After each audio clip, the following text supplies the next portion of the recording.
F'konferenza tal-aħbarijiet feluq ix-xahar meta tnieda s-servizz il-ġdid tal-Arriva, il-kelliem ewlieni laburista trasport Joe Samut irrefera r-rapporti li l-Arriva se tkun qed tkabbar il-flotta tagħha b'aktar karozzi tal-linja li ammontaw għal 13 miljun euro.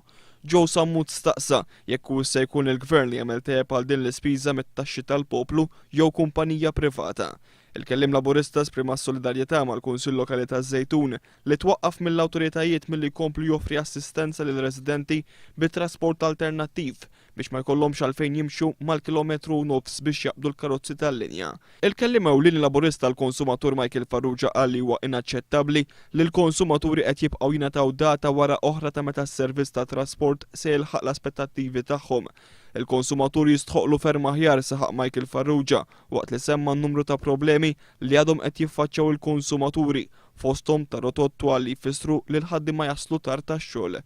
Id-deputat laburista Justin Caruana appellat lill-Gvern biex jindirizza l-problemi li qed jiffaċċjaw il-persuni b'diżabilità kawża tar-riforma fit-trasport pubbliku.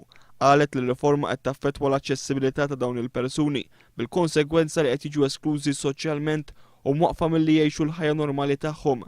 Justin Caruana qalet li s-sitwazzjoni tmur kontra drittijiet stabiliti fil-Konvenzjoni dwar id-drittijiet tal-persuni b'diżabilità li ma' konvenzjoni il-Gvern ilu snin biex jirratifika u jagħmilha parti mill-liġijiet ta' Malta.